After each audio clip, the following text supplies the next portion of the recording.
Assalamualaikum warahmatullahi wabarakatuh. Selamat siang semuanya. Salam sejahtera ya buat kita semua. Nah, pada pertemuan kali ini kita akan membahas tentang media relation. Ya, media relation, dan sebelumnya kita udah bahas tentang proses manajemen dari public relation dan juga apa itu PR ya atau humas. Nah, kali ini kita akan bahas tentang media relation. Media relation, hubungan dengan media. Gitu ya. Di mana seorang public relation itu dia adalah fungsi manajemen untuk membentuk citra positif dari perusahaan atau organisasi, ya. Nah, untuk membentuk citra yang positif tadi, seorang PR dia membutuhkan dukungan atau hubungan yang baik dengan rekan-rekan media. Ya, baik itu media massa cetak maupun media massa elektronik. Jadi seorang PR itu dia harus bisa menjalin hubungan yang baik dengan rekan-rekan media massa. Baik itu koran, ya, media cetak, kemudian majalah gitu, maupun media-media elektronik kayak radio, televisi. Pertanyaannya, kenapa PR itu harus menjalin hubungan yang baik dengan rekan-rekan media massa? Gitu ya. Kenapa kira-kira, Abdul? Kenapa seorang PR harus bisa menjalin hubungan yang baik dengan media massa?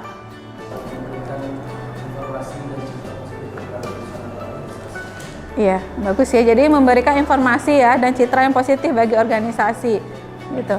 Jadi seorang PR itu dia menjalin hubungan yang baik dengan rekan media karena PR dan media massa itu adalah kayak dua sisi mata uang, saling menguntungkan gitu. Ada simbiosis mutualisme, di mana seorang PR itu dia butuh media dalam hal publikasikan informasi tentang perusahaannya. Dan media massa membutuhkan seorang PR dalam menggali informasi dan berita yang dibutuhkan oleh media massa.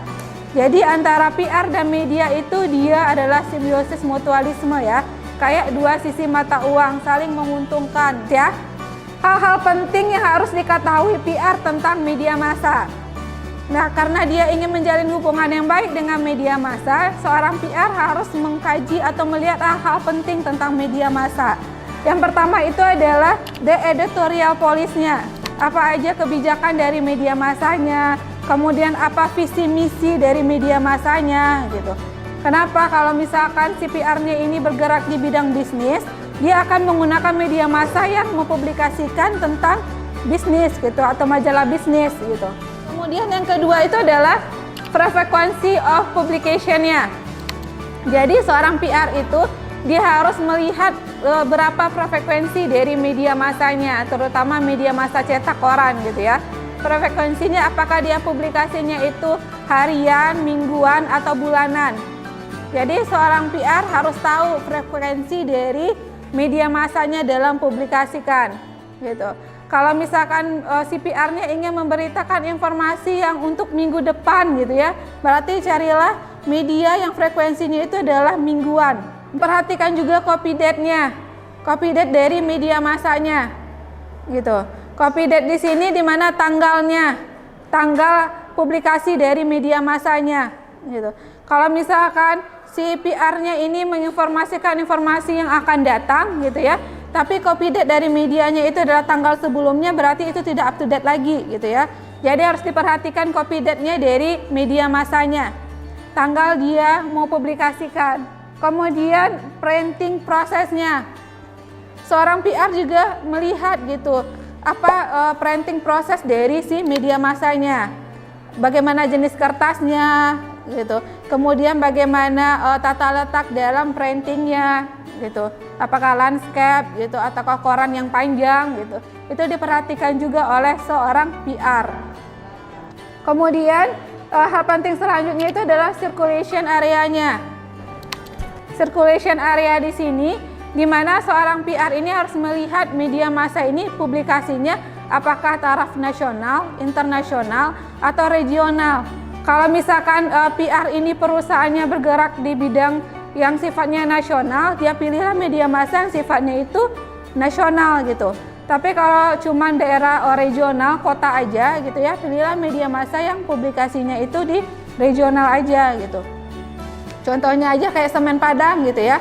Semen Padang ingin publikasikan gitu berita informasi seputar Semen Padang dan khalayak target sasarannya itu adalah masyarakat Padang. Jadi dia pilihlah media massa koran yang sifatnya regional di Kota Padang aja, kayak Padang Express, kayak Singgalang gitu. Karena apa? Karena dia bergerak di bidang regional aja gitu. Targetnya itu adalah masyarakat yang ada di kotanya gitu. Kalau misalkan PR ini ingin menginformasikan kepada masyarakat seputar perusahaannya, tapi dia ingin di kalangan yang tingkat pendidikannya itu lebih tinggi gitu ya. Jadi lihatlah media-media yang kategori pembacanya itu adalah pendidikan yang tinggi gitu. Misalkan juga PR-nya atau perusahaannya ingin membuat lowongan kerja, ya yang dibutuhkan itu adalah lulusan sarjana S1. Kemudian pilihlah media-media yang kategori pembacanya itu adalah orang-orang yang sudah sarjana gitu, jangan yang bapak-bapak, ibu-ibu yang tidak membutuhkan pekerjaan lagi gitu. Di sini bagaimana jenis kertasnya, kemudian bagaimana tata letak dalam publikasinya gitu. Kalau misalkan dia majalah, dia menggunakan tata letak yang bagaimana. Kalau koran itu kan dia panjang gitu, dan landscape-nya bagaimana gitu. Jadi printing proses ini, CPR ini melihat proses printingnya dari media massanya, dari jenis kertasnya, kemudian bagaimana jenis tulisannya gitu. Jadi itu diperhatikan juga oleh seorang PR gitu. Bisa dipahami, Abdo? Bisa ya? Ada lagi yang mau nanya?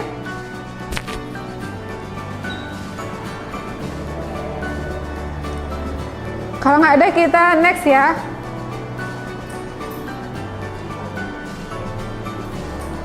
Kita next ke bentuk-bentuk dari media relation. Ya, bentuk-bentuk dari media relation. Yang pertama itu adalah konferensi pers. Ya, di sini rekan-rekan media untuk hadir gitu ya, membahas tentang informasi-informasi seputar perusahaannya atau informasi-informasi yang sifatnya itu adalah urgent gitu. Ya, jadi konferensi pers ini digunakan oleh rekan-rekan media, rekan-rekan PR dalam mengundang media massa ya, dalam jumpa pers gitu, membahas tentang informasi yang ingin disampaikan oleh perusahaan ya atau organisasi. Kemudian ada press briefing. Press briefing di sini di mana si PR-nya ini dia mengajak ya secara personal para wartawannya membahas topik yang akan disampaikan oleh perusahaan atau organisasi gitu. Kemudian ada juga pers tour ya. Pers tour. Pers tour di sini di mana rekan-rekan media diajak jalan-jalan ya, diajak jalan-jalan oleh perusahaan atau organisasi untuk melihat gitu, untuk melihat seputar perusahaan atau organisasinya gitu. Misalkan aja gitu perusahaannya itu bergerak di bidang batu bara, di mana kantor pusatnya itu ada di Jakarta. Kemudian perusahaan ini membawa rekan-rekan media untuk melihat gitu ya, ada cabang perusahaannya itu di Kalimantan gitu ya, tambang batu bara di Kalimantan. Diajaklah rekan-rekan media ini jalan-jalan di Kalimantan, kemudian dia bikin wartawannya itu senyaman mungkin gitu, senyaman mungkin jalan-jalan gitu, healing ya bahasa sekarangnya itu ya, healing rekan-rekan wartawannya untuk melihat gitu, melihat tentang perusahaannya dia. Kemudian bentuk selanjutnya itu adalah press release. Press release di sini di mana ini aktivitas ya utama yang dilakukan oleh public relation dalam hal publikasi. Ya, di mana seorang PR itu dia menyediakan informasi-informasi yang dibutuhkan oleh seorang wartawan. Jadi ketika wartawan membutuhkan suatu informasi tentang perusahaan, dia tinggal minta dan ambil aja tuh di CPR-nya, public relation-nya. Dan biasanya PR itu publikasinya melalui websitenya ya, websitenya perusahaan. Kemudian media massa ketika butuh informasi terkait perusahaannya, dia tinggal ambil aja di websitenya perusahaan. Dan itu tulisan yang ditulis oleh seorang PR-nya ya. Kemudian special event. Ada event-event tertentu. Misalkan itu adalah bukanya kantor cabang baru gitu. Dia undanglah rekan-rekan wartawan dalam event bukannya kantor cabang baru untuk dipublikasikan melalui medianya dia gitu. Kemudian kayak ulang tahunnya perusahaan, dia undanglah rekan-rekan media dalam event ulang tahunnya perusahaan.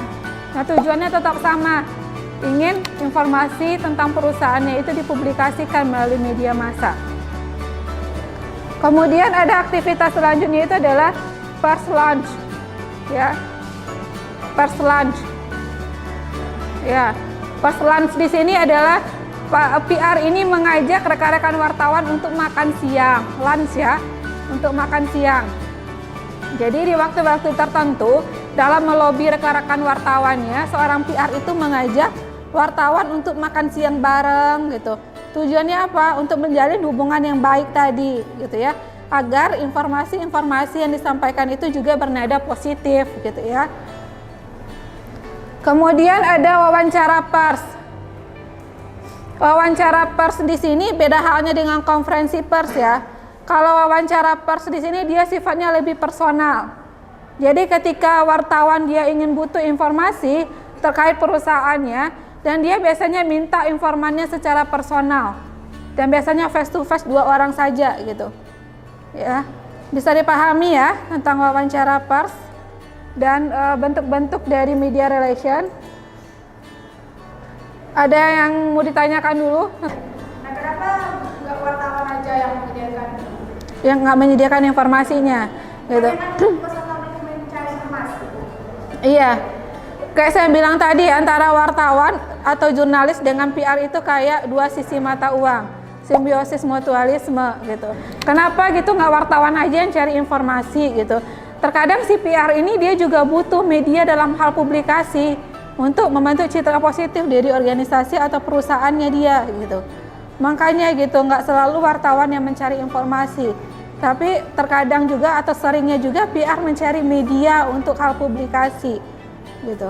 Dan dia harus menyediakan informasi agar dipublikasikan oleh rekan-rekan wartawan atau jurnalis gitu. Kemudian kayak wawancara pers juga. Nah, terkadang nih ada isu yang bernada negatif yang muncul di masyarakat gitu ya, tentang produk dan jasa yang ditawarkan oleh si perusahaan.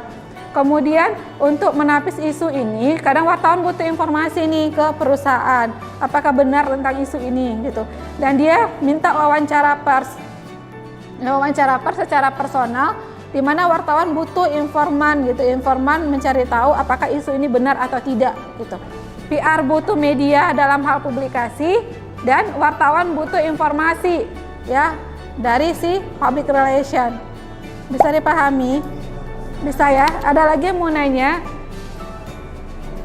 Ada lagi nggak yang mau nanya?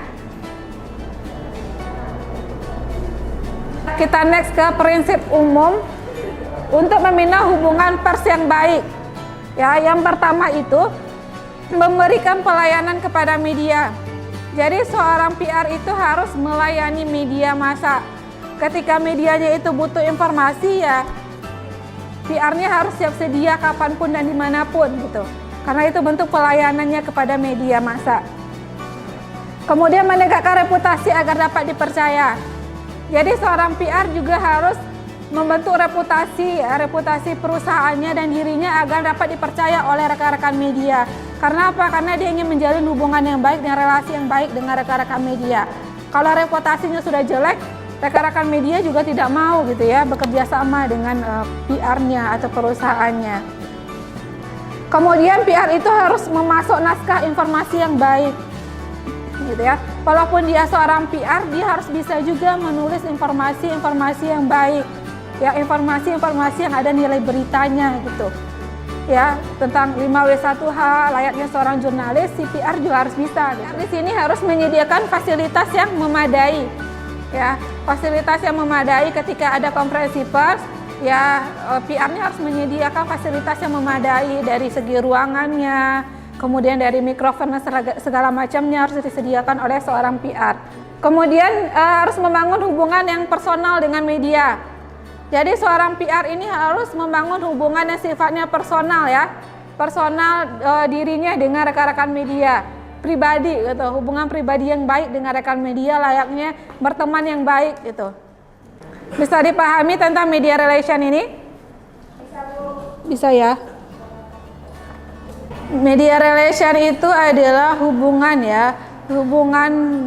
hubungan dengan media massa, baik itu media massa cetak maupun media massa elektronik gitu. Jadi seorang PR dia harus bisa menjalin hubungan yang baik dengan rekan-rekan media massa ya, baik cetak maupun elektronik. Jadi media relation itu adalah hubungan dengan media massa ya, PR menjalin hubungan yang baik dengan media massa. Kenapa? Karena dia simbiosis mutualisme, atau kayak dua sisi mata uang ya, saling membutuhkan satu sama lainnya. Ya, media butuh PR, PR butuh media. Gitu ya Ketua. Ya, bisa dipahami Ketua? Nggak ada yang mau bertanya tentang media relation? Kalau nggak ada kita cukupkan ya. Sampai ketemu minggu depan jam 2 ya. Assalamualaikum warahmatullahi wabarakatuh.